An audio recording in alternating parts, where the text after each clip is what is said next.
जब आप customer word का नाम सुनते हो तो आपके माइंड में सबसे पहला चीज़ क्या आता है? वही सेल्स या प्रॉफिट। बट आज मैं आपके सामने दावे के साथ कह सकता हूँ कि अभी तक मैंने हज़ारों कस्टमर से बातें की है और हर एक ने मुझे कुछ अलग अलग चीज़ें सिखाई है। और हज़ारों कस्टमर से बात करके मुझे क्वाइट सरप्राइजिंग फील हुआ है, क्योंकि कुछ ने मुझे सिखाया कि पेशेंस क्या चीज़ होती है, कुछ ने मुझे सिखाया कि ट्रस्ट किसे कहते हैं, और कुछ ने मुझे सिखाया जो मुझे स्कूल के टेक्स्ट बुक कभी नहीं सिखा सकते। तो उन्हीं पे कुछ चर्चा करते हुए मैं आपसे आज 5 चीज़ें शेयर करना चाहता हूँ अपने 4 साल के शॉप के एक्सपीरियंस से। तो चलिए बिना किसी देरी के शुरू करते हैं। तो शुरू करने से पहले मैं आपको बताना चाहता हूँ अपने बारे में। सबसे पहले आप जान लीजिए कि मैं एक टीनेजर हूँ जो कि एक स्मॉल टाउन में रहता हूँ, और हमारे शॉप को अभी इस साल 7 इयर्स होने जा रहा है। और मैं उस टाइम, अभी मेरा एज आई कैन नॉट से, बट जब मेरा दुकान स्टार्ट हुआ था, मेरा शॉप जब स्टार्ट हुआ था तब हम काफ़ी छोटा थे। तो उस टाइम हम ज़्यादातर दुकान में नहीं बैठते थे, मेरा पापा और मम्मी ही मेरा शॉप को ज़्यादातर हैंडल करते थे। पर जैसे ही मेरा एज बढ़ते गया, मेरे पास दिमाग आते गया, फिर हमको भी एक्सपीरियंस होते गया। और फिर अभी तो हम आधा टाइम हम दुकान में रहते हैं, टाइम देते हैं, और फिर आधा टाइम पापा। काफ़ी अच्छा भी हम सीख गए हैं कि कस्टमर्स को डील कैसे करते हैं, उनसे नेगोशिएट कैसे करते हैं, एक फ़ाइनल रेट पे कैसे लाते हैं। और उन्हीं सब चीज़ों से, इतने सालों का एक्सपीरियंस से मुझे आपसे शेयर करूँ और मैं आज आपको बताना चाहता हूँ। तो सबसे पहला लेसन है कि कस्टमर्स हर एक तरह के होते हैं। Customers are very different.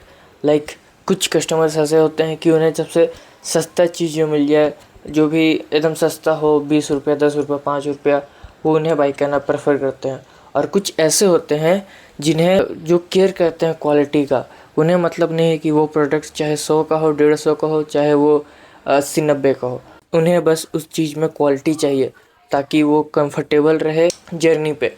और इसी चीज़ से मुझे पता चला कि हमें अपने दुकान पे हर एक वैरायटी का प्रोडक्ट रखना होगा, क्योंकि कब कुछ पता नहीं कि कब चीप वाले कस्टमर, मतलब I am not saying cheap, मतलब कब कोई कस्टमर आ जाए जिन्हें सस्ता चीज़ें पसंद है, और कब कोई आ जाए जो अच्छा क्वालिटी वाला चीज़ खोजे। तो कस्टमर्स को देख के पहचानना भी एक कला है कि आपको पहचानना पड़ेगा कि कौन ऐसा है जो कि थोड़ा सा पैसा इन्वेस्ट करके अच्छा क्वालिटी का चीज़ खरीदना चाहता है, और कौन है कि सस्ता ही आइटम खोजता है। मान लो आपके पास कोई आया कार में, तो वो थोड़ी ना 20 का प्लेट लेगा, वो तो हमेशा 80-90 या 100 वाला प्लेट लेगा, क्योंकि वो केयर करेगा क्वालिटी का। और जो साइकिल से आएगा उसे तो मतलब नहीं है कि 100 में खाएं या 150 वाला चीज़ में, उसे तो बस वो सबसे सस्ता ऑप्शन जो दिख रहा है वो उसी को प्रेफर करेगा। और दूसरा जो चीज़ मैंने सीखा है वो है कि मान लीजिए कि आप 2 लोग बात कर रहे हैं, तो अपना ही बात खाली रखेंगे और दूसरे की बात नहीं सुनेंगे, तो वहाँ पर तो मिसअंडरस्टैंडिंग हो जाएगा, या वो जो कम्युनिकेशन है वो तरीक़ा से नहीं बैठेगा। तो वैसे ही हमारे जगह होता है, यहाँ पर अगर आप खाली अपना बात कस्टमर्स के सामने रखेंगे, उनका बात नहीं सुनेंगे, तो कस्टमर्स उस चीज़ को बिल्कुल भी अप्रिशिएट नहीं करेंगे।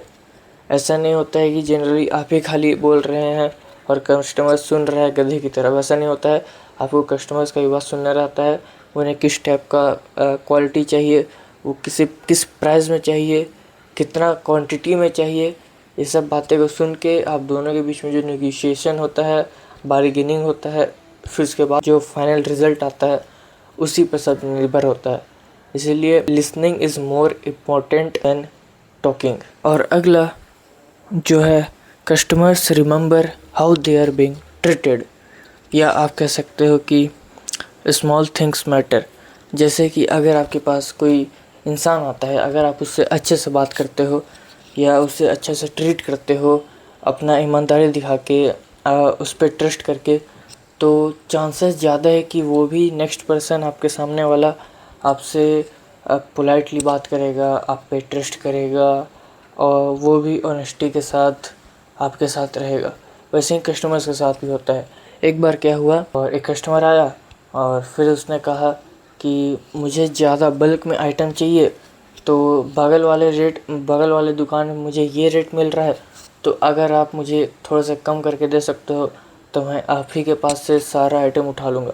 तो मेरे पास उस टाइम 2 ऑप्शन था, क्योंकि वो कस्टमर बहुत ही कम एकदम लो मार्जिन में मांग रहा था सामान को, लेकिन उसको उठाना भी सामान लेना भी ज़्यादा था।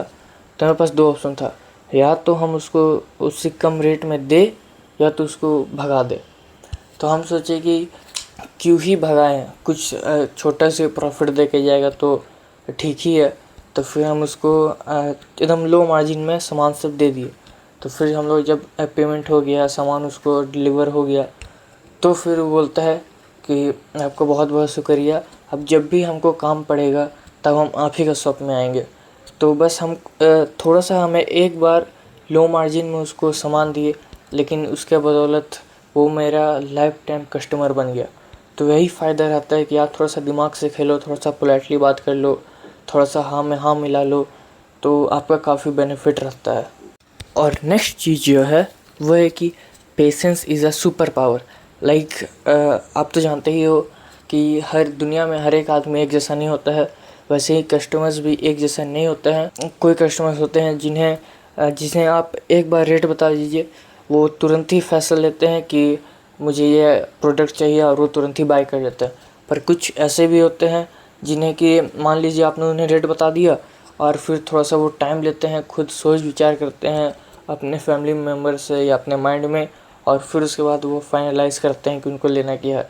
तो वही पेशेंस रखना, अगर उसी टाइम जब वो सोच विचार कर रहे हैं और उसी टाइम आप उनको पोक करते रहेंगे कि सर ये वाला भी बढ़िया है, ये वाला भी बढ़िया है, ये वाला रेट कम है, इसका रेट ज़्यादा है, तो फिर उससे वो कस्टमर्स ऑफकोर्स भड़क ही जाएंगे, क्योंकि उन्हें वो टाइम नहीं मिल रहा है, उन्हें अपना जो सोचने का टाइम है वो नहीं मिल रहा है, तो वो डिसीजन कैसे लेंगे।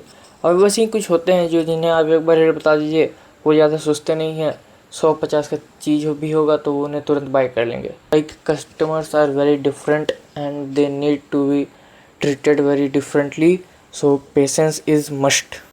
और हमारा अगला लेसन जो है वो है कि business is build on relationships. Like मान लो कि आपने एक शॉप खोला है और आपका व्यवहार अच्छा है, आप प्राइसेस लो प्राइस में लोगों को प्रोडक्ट ऑफ़र करते हो और अपना बिहेवियर अच्छा रखते हो, पोलाइटली सबसे बात करते हो, तो जो कस्टमर है वो सालों भर आपके पास आएगा, रैदर देन जो कि कुछ लोग होते हैं कि वो सोचते हैं कि खाली मैं शादी पार्टी वाले लोग जो कि एक ही बार लेते हैं पर वो बल्क में लेंगे, मैं उन्हीं को बस टारगेट करूं। तो वैसा नहीं होता है। मान लीजिए वो तो बस 2 महीना आपसे बाय करेंगे या 1-2 महीना, क्योंकि जब तक उनका जो फेस्टिवल रहेगा, पार्टी रहेगा, प्रोग्राम रहेगा तभी तक, फिर वो आपका शॉप में कभी कदम भी नहीं रखेंगे जब तक unless and until they need your product. पर जहाँ पर आप ऐसे कस्टमर्स को अपना बनाएंगे जो कि उन्हें सालों भर आपके प्रोडक्ट की ज़रूरत है, तो सालों भर आपके पास आएंगे। तो उससे सबसे पहला तो ये होगा कि आपका कैश फ्लो होते रहेगा, और दूसरा कि आपके पास जो होते हैं फुटफॉल्स, वो आपके शॉप में ज़्यादा बढ़ेंगे, उससे आपका सेल्स भी बढ़ेगा। भले थोड़ा सा प्रॉफिट कम रहेगा, पर अगर आप वैसे ही 2-3 या 4-5 लोग को बना लेंगे डेली आने वाले, तो फिर आपका तो काम हो गया अच्छा से। आपका शॉप काफ़ी अच्छा परफॉर्म करेगा टाइम टू टाइम, और ये एक्सपोनेंशियली ग्रो भी होगा। तो यही कुछ लेसन्स थे जो मैं आपके साथ शेयर करना चाहता हूँ। ये सारे लेसन्स मुझे टाइम टू टाइम सीखे, एक दिन में मैंने कुछ नहीं सीखा है।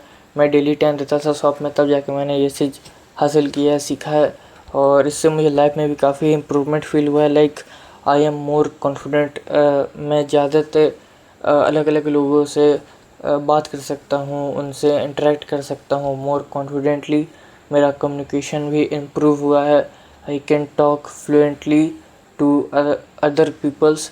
लाइक पहले जब मैं करता था तब मैं उतना सही रहता था, उतना अच्छा तरीक़े से खुल के बात नहीं कर पाता था, पर अब I am quite confident in front of people, और कम्युनिकेशन भी अच्छा हुआ है।